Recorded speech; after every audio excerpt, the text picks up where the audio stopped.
Like and subscribe my channel and press the bell icon for latest update.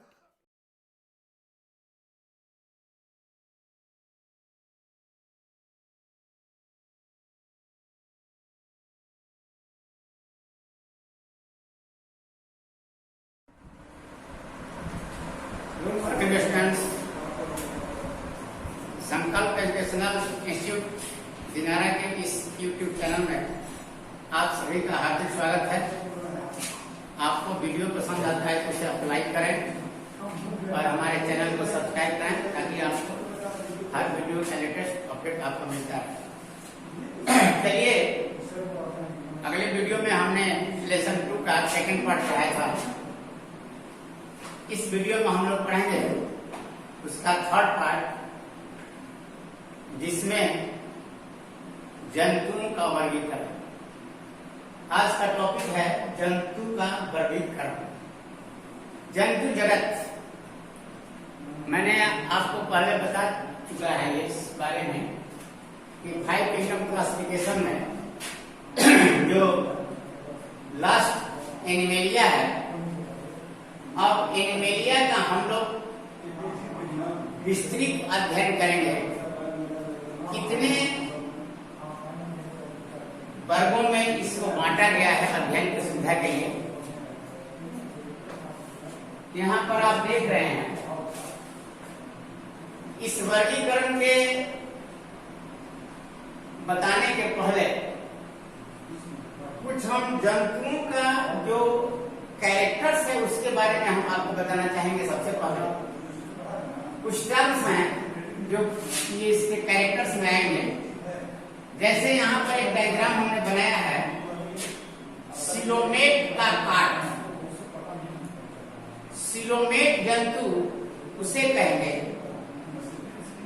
जिसके body wall और alimentary canal, ध्यान देखो, आहार नाल और देह भित्ति, बॉडी वॉल के बीच में ये खाली स्थान, इसको कहते हैं सीलोम।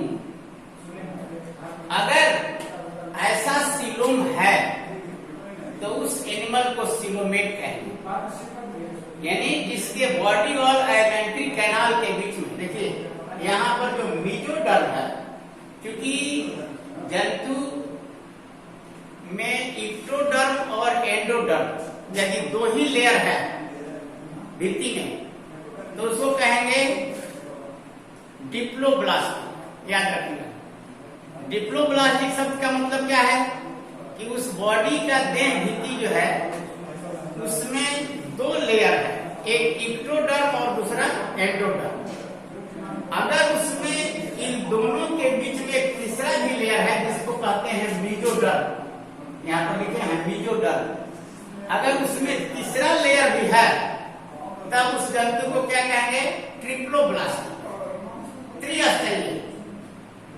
जिसकी देह भित्ति में 3 स्तर है, इसको क्या कहेंगे? ट्रिप्लोब्लास्टिक।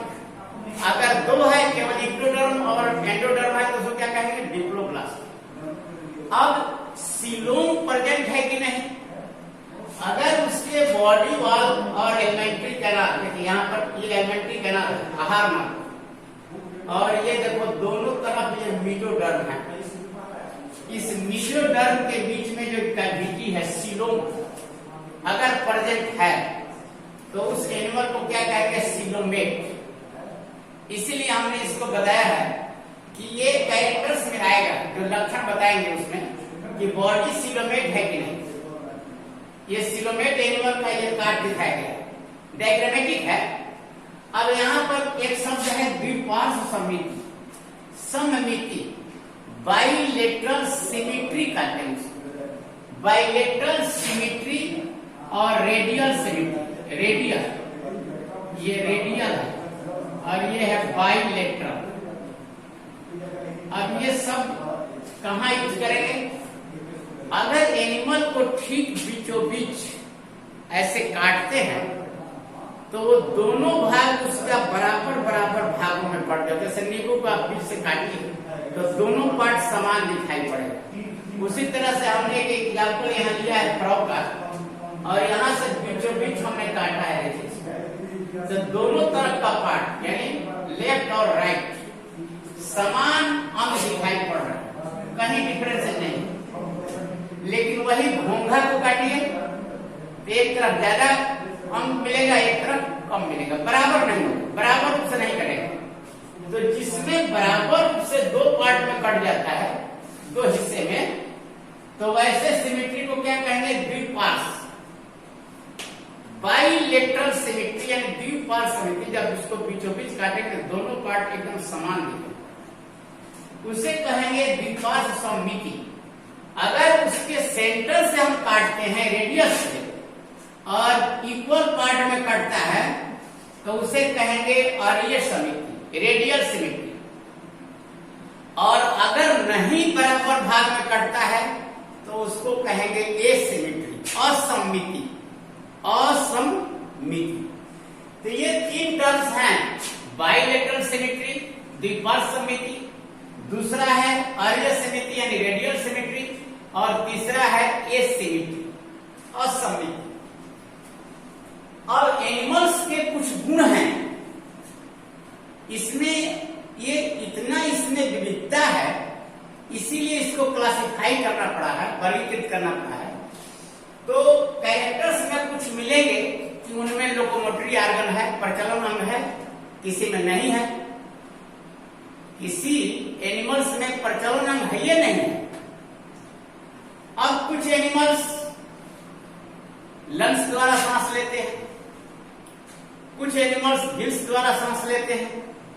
तो ये कैरेक्टर्स अलग अलग जंतुओं में जो दिखाई पड़ते हैं, इस आधार पर इनको भिन्न भिन्न वर्गों में बांटा गया। अब जो एनिमेलिया किंगडम है, इसको अब बांटा गया है कितने संघों में। देखिए यहां पर हमने इसको क्लासिफाई किया है, ये संघ है, संघ जिसको हम लोग कहते हैं फाइलम, फाइलम। इन समूहों में बांटा गया है। उनके कैरेक्टर्स को देख करके, उनके गुण को देख करके किनके किनके गुणों में समानता है, एक समान गुण वाले जीव को, ये जंतु को एक ग्रुप में रखा गया है। तो पहला ग्रुप बनाया गया, समूह बनाया गया, यानी पहला संघ जो बनाया गया उसका नाम रखा गया पोरीफेरा। ध्यान दीजिएगा, पोर बियरर एनिमल। पोर मीन्स छिद्र होता है और फेरर मीन्स बियरर, रखने वाला, यानी वह जंतु जिसमें छिद्र हो, यानी छिद्र युक्त जंतु जिसको कहेंगे पोर बियरर एनिमल। तो जितने जंतु छिद्र युक्त हैं उनको एक संघ में रख दिया गया और उसका नाम रख दिया गया पोरीफेरा, पोर बियरर एनिमल कहेंगे इसको। अब एग्जाम्पल आप देखिएगा, साइकन, स्पंज इसका कॉमन नाम है। स्पंज आप देखे होंगे कितना छिद्र होता है उसमें, जो आर्टिफिशियल स्पंज होता है, जो बस के में गद्दा जो होता है या कहीं भी आप देखे होंगे वो छिद्र युक्त होता है, लेकिन वो क्या है? आर्टिफिशियल, कृत्रिम है। लेकिन समुद्रों में ये एनिमल्स पाए जाते हैं साइकन। साइकन यहाँ पर हमने डायग्राम बनाया है साइकन का, देखिए इसमें बहुत से छिद्र हैं। इसको ऑस्टिया कहते हैं, ऑस्टिया, ऑस्टिया। और एक इसका बड़ा छिद्र है यहाँ पर ऊपर में देखिएगा, इसको ऑस्कुलम कहते हैं, ऑस्कुलम। अब इनके कैरेक्टर पर हम ध्यान देंगे कि पूछा जाएगा, ऐसे परीक्षा में पूछा जाता है, एक एक का पूछा जाएगा। जैसे आर्थ्रोपोडा संघ के जंतुओं की क्या विशेषताएं हैं, या पूछा जाएगा कि पोरीफेरा संघ के जंतुओं की क्या विशेषता है, या पोरीफेरा के कैरेक्टर्स आप लिखिए, एक एक का कैरेक्टर्स बताना। तो उस फाइलम के अंदर, उस संघ के अंदर जो जो जंतु आते हैं उनके लक्षणों के बारे में आपको लिखना है, उनके कैरेक्टर्स के बारे में लिखना है। जैसे अब है कि ये एनिमल्स ज्यादातर स्टेशनरी है। स्टेशनरी मतलब स्थिर रहने वाले, मूविंग नहीं है, चलते नहीं है, किसी आधार से ये चिपके रहते हैं, इसी सब्सट्रेटम से, वो लकड़ी हो या कोई पत्थर हो, उससे ये चिपके रहते हैं नीचे। ये लगता नहीं है कि एनिमल है, ये लगता है कि प्लांट है। अब कैसे ये भोजन करता है, इसमें क्या है विशेषता देखिए, इसकी दीवार देखिए, इसके लेयर, इसमें स्पिक्यूल्स पाए जाते हैं। एक एक कैरेक्टर पर ध्यान देंगे। एंडोस्केलेटन और एक्सोस्केलेटन, बाह्य कंकाल और अंतः कंकाल। जैसे हम लोग का अंतः कंकाल बोन का बना हुआ है, लेकिन इसमें जो बाह्य कंकाल है उसमें स्पिक्यूल्स पाए जाते हैं। स्पिक्यूल्स कांटों को मारा जाना, स्पिक्यूल्स जो या तो कैल्शियम कार्बोनेट के बने होते हैं या सिलिका के बने होते हैं, कैल्शियम सिलिकेट।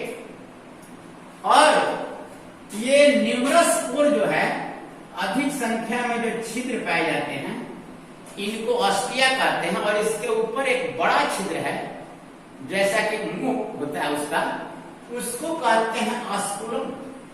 पानी इसी से प्रवेश करता है, ऑस्कुलम से पानी प्रवेश करता है और ऑस्टिया से बाहर झरने जैसा निकलता जाता है। उधर से प्रवेश किया, इधर से बाहर निकलता, जैसे मछली में होता है, मुंह से पानी इंटर करता है और उसके गिल से बाहर निकलता जाता है। उसी तरह से ये समुद्री जीव, इनके ऑस्कुलम से पानी इंटर करता है। और इनमें खास विशेषता है कि इनमें वाटर कैनाल सिस्टम पाया जाता है। वाटर कैनाल, और कैनाल मैंने आप समझते हैं नहर, जहां से पानी उसमें से होकर के गुजरता है। तो इसकी दीवार से कैनाल जैसा है, उससे होकर के और तब ओस्टिया से बाहर निकलता है। इस दौरान क्या होता है, श्वसन क्रिया हो जाती है।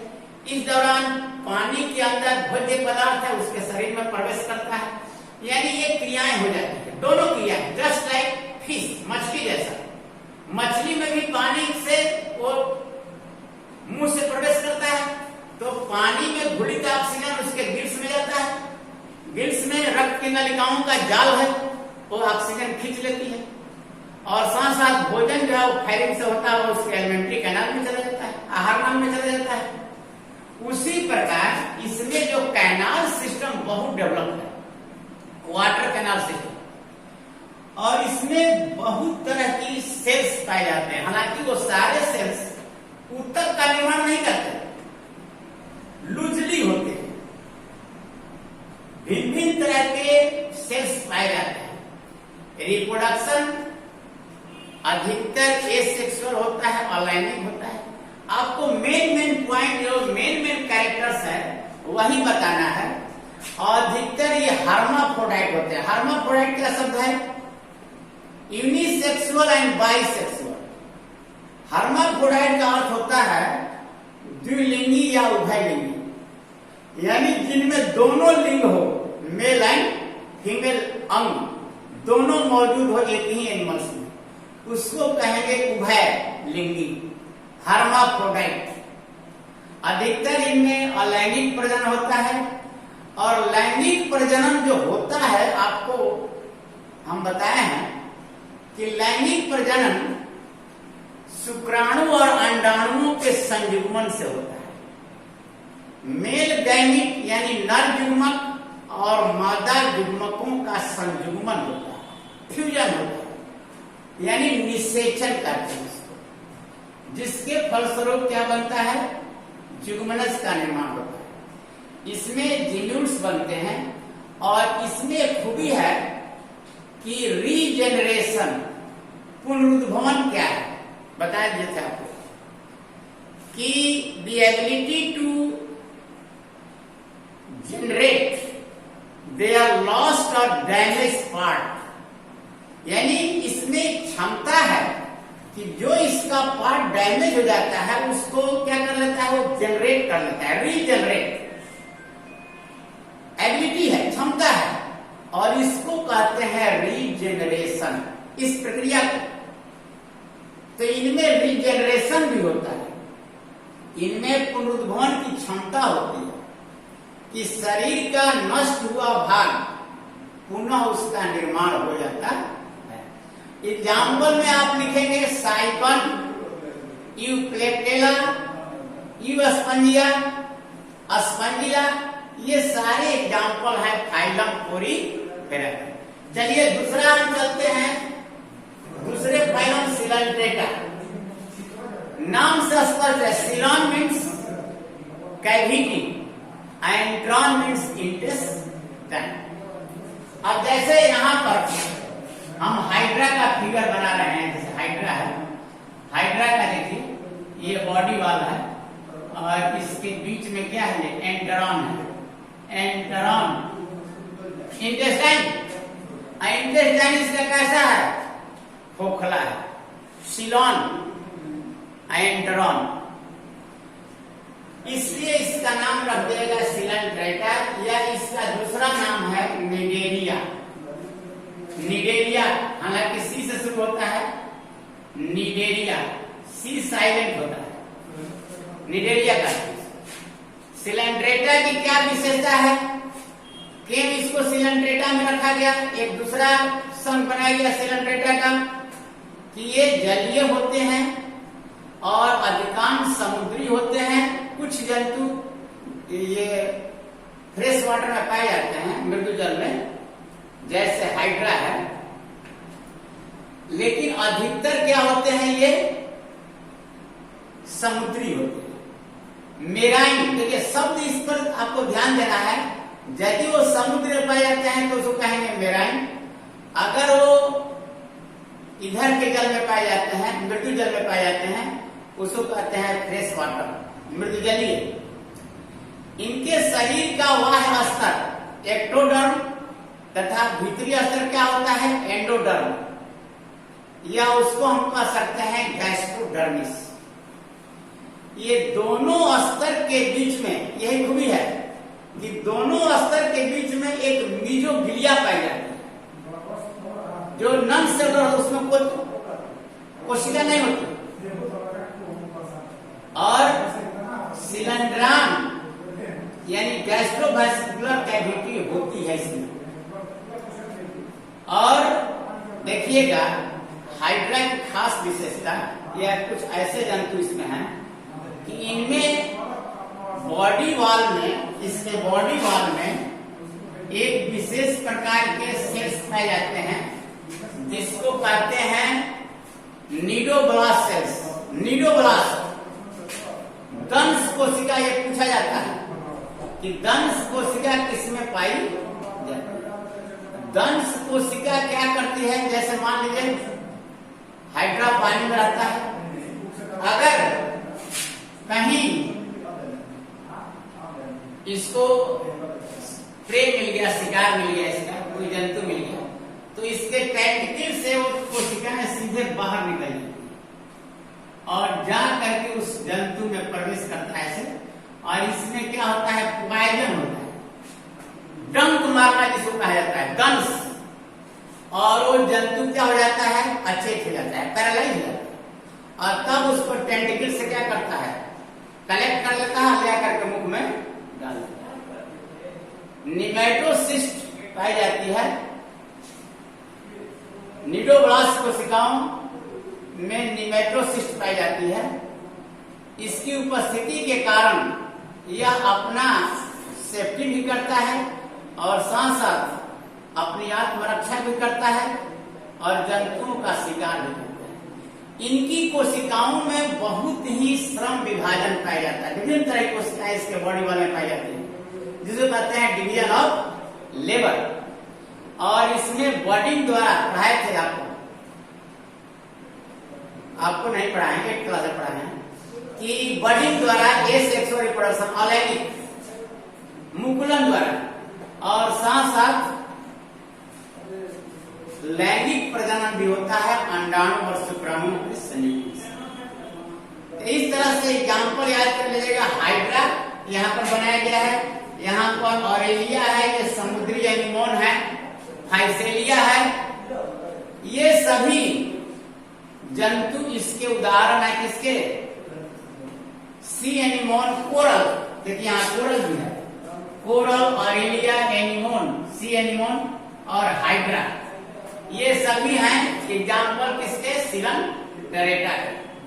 तीसरा फाइलम है प्लेटी हेल्मिन्थ। प्लेटी का मतलब होता है फ्लैट, हेल्मिन्थ मीन्स वार्म। इनके बॉडी एकदम चिपके रहते हैं, पतले चपटा होते हैं। देखिए यहाँ पर एग्जाम्पल है प्लेनेरिया, यकृत प्रणाभ यानी लीवर फ्लू कहते हैं इसको। यह है टेनिया सोडियम। टेनिया सोडियम इसको टेपवर्म भी कहते हैं, टेपवर्म। ये टेपवर्म भी है, ये क्या है टेपवर्म, टेनिया सोडियम टेपवर्म।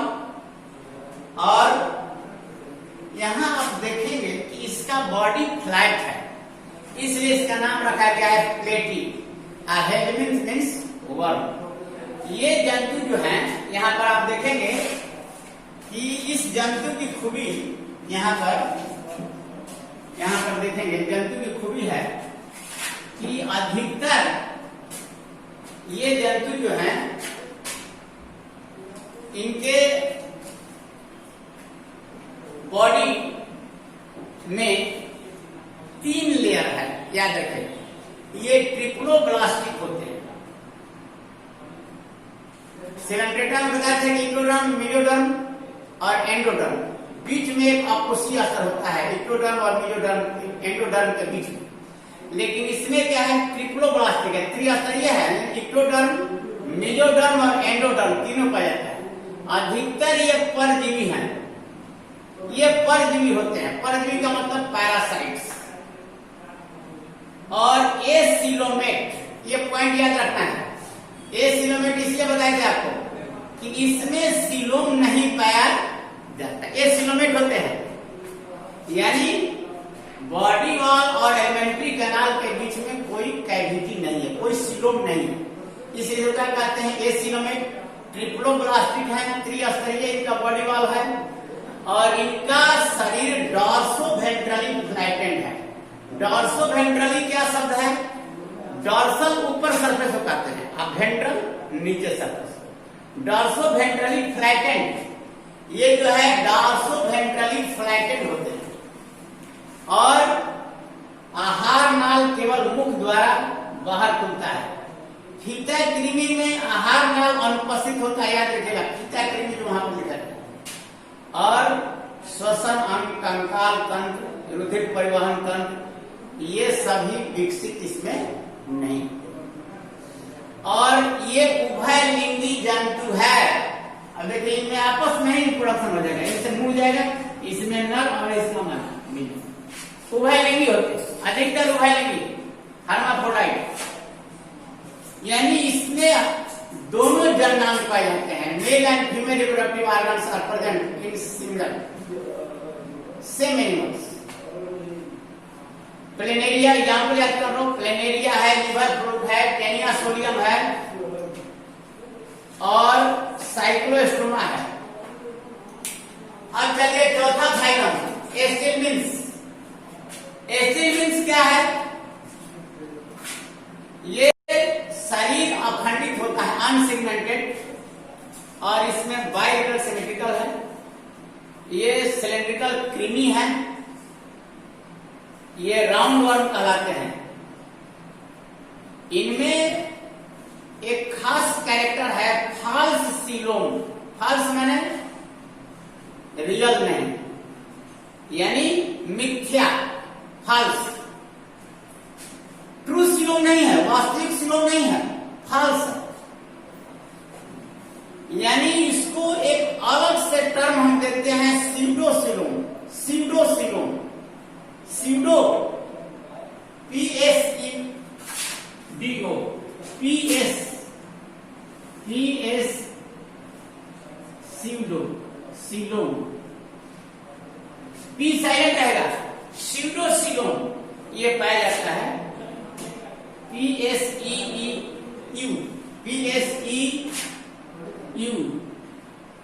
सीडोसीलोम। मिथ्या सीलोम पाया जाता है और आहार नाल विकसित तथा मुख द्वार एवं एनस भी उपस्थित होते हैं। इसमें अधिकतर बॉडी में अंग डेवलप नहीं है, जैसे श्वसन तंत्र, रक्त परिसंचरण तंत्र, ये सब डेवलप नहीं होता है। और ये एक लिंगी होते हैं, इंपॉर्टेंट पॉइंट इसमें देखिए, इसीलिए हमने डायग्राम यहां बनाया है। ये मेल है और ये दूसरा फीमेल है, यानी ये क्या है, एक लिंगी है। अलग अलग अंग वाले नर अलग और मादा अलग होते हैं, और अधिकांश ये परजीवी होते हैं। जैसे एस्केरियोसिस एक रोग होता है जिसको कहते हैं, अधिकतर बच्चों में जो कृमि हो जाता है पेट में, उसको कहते हैं, जब एस्केरिस आपके शरीर के अंदर आता है मेंट्री ग्लैंड में, ये मेल है और ये फीमेल है, तो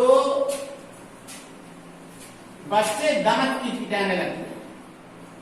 और ये जो रोग है इसको कहा जाता है एस्केरियोसिस। ये क्या करता है कि आंत की दीवार से ये अपने हुक को घुसा करके ऐसा लटक जाता है, ऐसा लटक। ये पूरा आपका पचित भोजन ऑब्जर्व कर रहा है, इसमें इंटेस्टाइन में भोजन पचाने की आवश्यकता नहीं है। ये आपका जो भोजन पचा वो आपके इंटेस्टाइन में अवशोषित हुआ और सीधे ही ऑब्जर्व कर रहा है अपने बॉडी सरफेस। तो इसको पचित भोजन ही मिल रहा है, और आपका जो शरीर का जो पचित भोजन है यही खींच रहा है, और ये रिप्रोडक्शन करता है, प्रजनन करता है, और अपनी संख्या में वृद्धि करने लगता है। जब ज्यादा संख्या में हो जाता है तो पेट में दर्द होना शुरू हो जाता है। तो ये एस्केरिस क्या है, ये परजीवी है। इसको राउंड वर्म बोलते हैं। ऐसे बहुत से वर्म हैं, थ्रेड वर्म, पिन वर्म नहीं, ये राउंड वर्म अधिकतर मनुष्य के अंदर पाया जाता है, बच्चों में अधिकतर। तो कहते हैं कि केचुआ हो गया। केचुआ क्या है, ये वर्म है जिसमें मेल और फीमेल दोनों होते हैं, ये परजीवी होते हैं। अब आइए पांचवा में हम लोग पढ़ेंगे एनिलिडा। एनुली मीन्स रिंग होता है। ये एनिमल्स जो एनिलिडा के हैं, इनके खास कैरेक्टर हैं। यहां पर एनिलिडा का डायग्राम हमने बनाया है, देखिए, जो इसमें आता है अर्थवर्म, केचुआ, समुद्री चूहा, नेरिस, ये इसके एग्जाम्पल है। एनिलिडा का ये अधिकतर स्वतंत्र जीवी होते हैं, ध्यान दीजिएगा, फ्री लिविंग्स। कुछ परजीवी होते हैं जैसे जोंक, इसका एग्जाम्पल है लीच। ये भी ट्रिप्लोब्लास्टिक है और इसमें बाइलेटरल सिमेट्री पाया जाता है, द्विपार्श्व सममिति, द्विपार्श्व सममिति, बाइलेटरल सिमेट्री। और क्या होता है, ये बॉडी वॉल में 3 लेयर है, ट्रिप्लोब्लास्टिक। ये स्थल और पानी यानी जल दोनों जगह मिलते हैं। ये मिट्टी में भी पाए जाते हैं जैसे केचुआ। इनके शरीर में अनेक खंड होते हैं, सिगमेंट कहते हैं उसको। और प्रचलन अंग क्या होता है, जिसको कहते हैं सीटी, सुक। ये इंपॉर्टेंट पॉइंट है। सीटी लोकोमोटरी ऑर्गन इसका है, प्रचलन अंग सीटी यहाँ पर दिखाया गया है। ये सीटी देखिए, सीटी दोनों तरफ। इसके बॉडी सिगमेंटेड है, खंड युक्त है। केचुआ को आप देखे हो, खंड युक्त होता है, और इसमें सीटी पाया जाता है जिसके सहारे वो चलता है। आगे बढ़ेगा तो तुरंत क्या होगा, आप देखिएगा, वो वहां से उसके बॉडी वॉल से निकल करके उसको रोक देगा, अब पीछे नहीं घसकेगा। अब वहां से रुक गया, फिर आगे बढ़ेगा। जैसे आप देखते होंगे, जो ये जेसीबी लेकर के जाता है, देखिएगा, तो जहां उसको रोकना होगा तो वहां उसका पैर ऐसे नीचे कर देता है, तो वहां फिक्स हो गया। फिर जब उसको लेके जाना होगा तो सीधे उठा देगा, तो उठ गया। उसी तरह से ये होता है इसमें सुख, जो उसका प्रचलन अंग होता है। इस तरह से ये इसमें एक चीज और है, उत्सर्जन तंत्र के लिए इसमें खास ऑर्गन है जिसका नाम है निफ्रीडिया। उत्सर्जन अंग निफ्रीडिया के द्वारा होता है। पाचन तंत्र नलिकाकार आहार होता है, और क्लोज वैस्कुलर सिस्टम। अब आप समझ लीजिए, बंद परिवहन तंत्र माने एक नली से होकर के रक्त जाती है, खुला नहीं है, पूरा बॉडी का विभिन्न ब्लड नहीं घूम रहा है। रक्त जो है एक खास नली से होकर गुजरती है, इसलिए इसको क्या कहते हैं, क्लोज्ड ब्लड वेस्कुलर सिस्टम। इसका एग्जाम्पल है समुद्री चूहा, केचुआ, अर्थवर्म, जोंक, नेरिस, ये सभी इसके एग्जाम्पल है। अब आगे बढ़ते हैं हम लोग आर्थ्रोपोडा में। आर्थ्रोपोडा क्या है? आर्थ्रोपोडा का एग्जाम्पल आप देखते होंगे, ये बहुत बड़ा संघ है, सबसे बड़ा संघ। इसमें सारे कीट आते हैं, सभी कीट इसमें। आर्थ्रो का मतलब होता है ज्वाइंटेड, पोडा मीन्स लेग। देखिए इस तरह से इसका लेग ज्वाइंटेड, लेग जो है ज्वाइंटेड, ज्वाइंटेड लेग आर्थ्रोज। तो जितने ज्वाइंटेड लेग वाले एनिमल्स हैं उनको रखते हैं किसमें, फाइलम आर्थ्रोपोडा के अंदर। आर्थ्रोस मीन्स ज्वाइंट, पोडा मीन्स लेग। आर्थ्रोपोडा में वैसे सभी जंतुओं को रखा गया है जिनके लेग ज्वाइंटेड है, कॉक्सा, प्रोचेंटर, ये सब उसके लेग्स के पार्ट बनते हैं। सबसे बड़ा जगत है ये, जंतु जगत का सबसे बड़ा ये संघ है। जंतु जगत का सबसे बड़ा संघ कौन है? फाइलम आर्थ्रोपोडा, जिसमें संपूर्ण जंतु जितने हैं उनकी संख्या का करीब 75%, याद रखेगा 75% इस संघ के सदस्य हैं। इस संघ ये जल, मृद जलीय हो या समुद्री जल हो, दोनों में मिलते हैं। स्थल पर भी पाए जाते हैं, हर जगह मिलते हैं। स्वतंत्र जीवी होते हैं अधिकतर। इनमें बायलेटरल सिमेट्री पाया जाता है। इनमें मजबूत संघित उपांग अपेंडेजेस, ज्वाइंट अपेंडेजेस पाए जाते हैं। और क्यूटिकल से ऊपर का शरीर जो ढका हुआ है, जैसे यहाँ पर तिलचट्टा का हमने फिगर बनाया है, ये तिलचट्टा का फिगर है, ये क्यूटिकल, ये यहाँ पर कंपाउंड आई है, ये टेंडिकल्स है, स्पर्शक है, ये क्यूटिकल्स पाए जाते हैं, वाई कंकाल। और इसके देह गुहा में रक्त भरा होता है, जिसको कहते हैं हिमोसिल। हिमोसिल, हिम माने ब्लड होता है, आसिल माने कैविटी, यानी इसके पूरे बॉडी कैविटी में रक्त भरा हुआ है। इसका क्या नाम है? हिमोसिल होता है। इसमें श्वसन अंग क्या होते हैं? गिल्स भी होता है, ट्रैकिया भी होता है, और बुकलंग होता है, उसका नाम है बुकलंग। देखिएगा स्कॉर्पियन में बुकलंग पाया जाता है। ट्रैकिया, तिलचट्टा में ट्रैकिया है, ये श्वसन अंग होते हैं। और इसमें उत्सर्जी अंग मालपीजियन ट्यूब्यूल्स पाया जाता है, याद रखना। और ये क्या होते हैं? एक लिंगी। एक लिंगी माने इसमें नर और मादा अलग अलग। और इसके जीवन चक्र में कई अवस्थाएं हो सकती है। एग्जाम्पल में आप देखेंगे मक्खी, मच्छर, तितली, इसमें प्यूपा से क्या बनता है? लार्वा, लार्वा से प्यूपा बनता है। और अंत में प्यूपा से क्या बन जाता है? वयस्क। लार्वा से प्यूपा, अंडा से लार्वा, लार्वा से प्यूपा, प्यूपा से एडल्ट। इसको कहते हैं मेटामॉर्फोसिस। मेटामॉर्फोसिस क्या होता है? इसमें झींगा भी आता है, पैरिमान, इसमें स्कॉर्पियन नहीं, इसमें आता है पैरिमान, इसमें आता है ये आर्थ्रोपोडा में ये आता है तिलचट्टा, पैरिमान, सारे इंसेक्ट, तितली, बिच्छू, भृंग, ये सब आते हैं। स्कोलोपेंड्रा, ये सब आते हैं इसमें। अब आइए आगे मोलस्का में।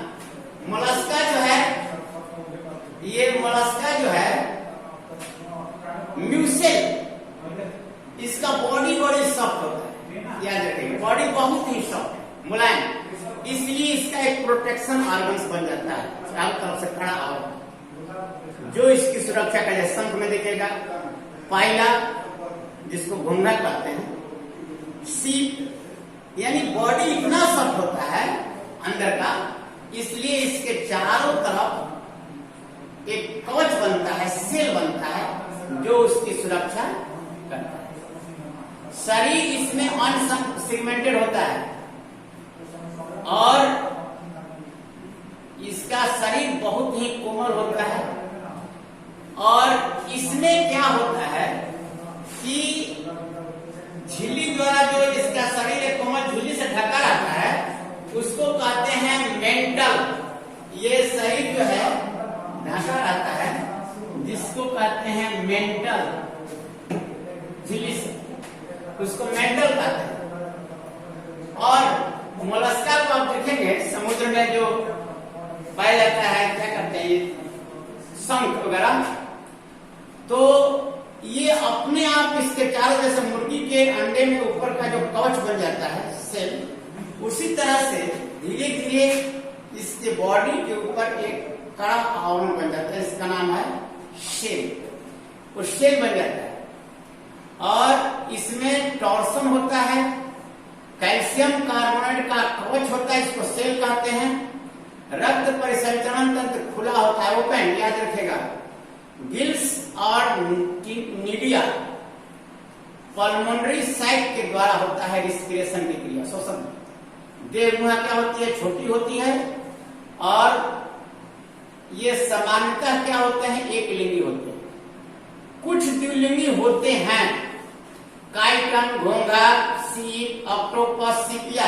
यहाँ पर सारा फिगर हमने बना दिया है, देखिए ऑक्टोपस है, ये सीपिया है, घोंघा है, ये सभी एग्जाम्पल हैं।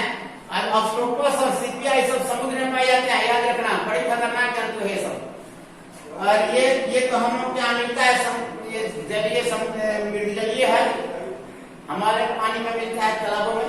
ये घोंघा, ये जंतु समुद्र में मिलता है, सीपिया, ये ऑक्टोपस, ये बहुत खतरनाक जंतु होते हैं समुद्र। इसके बाद मोलस्का के बाद हम लोग पढ़ेंगे इकाइनोडर्मेटा। इकाइनोडर्मेटा क्या है, यहाँ पर देखिए डायग्राम, ये स्टारफिश इसका एग्जाम्पल है। इकाइनस और डर्मिस, डर्मिस मैंने स्किन होता है। इकाइनोडर्मेटा का मतलब है कि इसके स्किन पर ऐसे कांटा जैसा उभरा हुआ, और ये सभी समुद्री होते हैं, याद रखना एक पॉइंट सबसे मोस्ट इंपोर्टेंट, ये सभी समुद्री होते हैं। और त्वचा के नीचे कैल्केरियस प्लेट होता है, इसलिए इन्हें इकाइनोडर्म कहा जाता है। त्वचा के ऊपर जहां तहां कांटे निकले रहता है, बताया हमने कि कांटे जैसा होता है, इसलिए इसको कहते हैं इकाइनोडर्मेटा। देह गुहा काफी विकसित होती है, विशेष प्रकार का वाटर वास्कुलर सिस्टम से पाया जाता है, हाइड्रोलिक प्रेशर वाला, जो बताया था आपको कि ऐसे निकल जाएगा और ये चलने में सहायता करेगा। ऐसे ऐसे इसके ऐसे जो चल रहा है यहाँ से ऐसे निकल जाएगा, ये लोकोमोटरी आयरन की तरह, जैसे आप जेसीबी में देखते होंगे, यहाँ फिक्स कर देता है। इसी तरह से प्रेशर पड़ेगा, हाइड्रोलिक पानी से निकल जाएगा, फिर अंदर चला जाएगा। तो इसमें ये पाया जाता है वाटर वास्कुलर सिस्टम, और जो इसका लोकोमोटरी आर्गन है। और ये एक लिंगी होते हैं, तारा मछली, स्टारफिश, समुद्री खीरा, सीप कुंबर, ब्रिटल स्टार, एंडीडॉल, ये सभी इसके एग्जाम्पल है। और नौवां में है protochordata. Protochordata, protochordata, chordata, vertebrata, मत्स्य, एम्फीबिया, रिप्टिलिया, ये भी स्तनी, यहां से लेकर करके हम लोग आगे प्रोटोकॉर्डेटा के बाद जो कॉर्डेटा शुरू होता है, प्रोटोकॉर्डेटा में अब देखिए थोड़ा सा इसमें अंतर आने लगेगा उसके बॉडी में, यानी इसमें नोटोकार्ड आ जाएगा। प्रोटोकॉर्डेटा में नोटोकार्ड उपस्थित होता है। अब यही नोटोकार्ड आगे जा करके ये वर्टिब्रल बना रहता है, वर्टिब्रल कॉलम के ऊपर। नोटोकार्ड क्या है, लचीला छड़ जैसा, शरीर के पृष्ठीय तल पर डॉर्सल सरफेस की ओर होता है। ये संघ के हेमिकॉर्डेटा में नोटोकार्ड उपस्थित होता है। इस संघ का एक उप संघ है हेमिकॉर्डेटा। हेमिकॉर्डेटा में ये नोटोकार्ड नहीं होता है, परंतु तंत्रिका रज्जु, नर्व कॉर्ड उपस्थित होता है। और तंत्रिका रज्जु शरीर के अग्रभाग तक ही सीमित रहता है तथा यह क्या करता है, ये आपको कॉर्डेट के तंत्रिका रज्जु के समान होता है। इनमें बायलेटरल सिमेट्री और ट्रिप्लोब्लास्टिक होते हैं। शरीर में वास्तविक गुहा ट्रू सिलोम पाया जाता है। मोस्ट इंपोर्टेंट पॉइंट है, इनके शरीर में वास्तविक देह गुहा पाई जाती है और क्लोम विल स्लिट्स पाए जाते हैं। यहां तक इस वीडियो में हम लोग आज यहां तक पढ़े। अब इसके बाद हम लोग अगले वीडियो में यहां से शुरू करेंगे कॉर्डेटा से।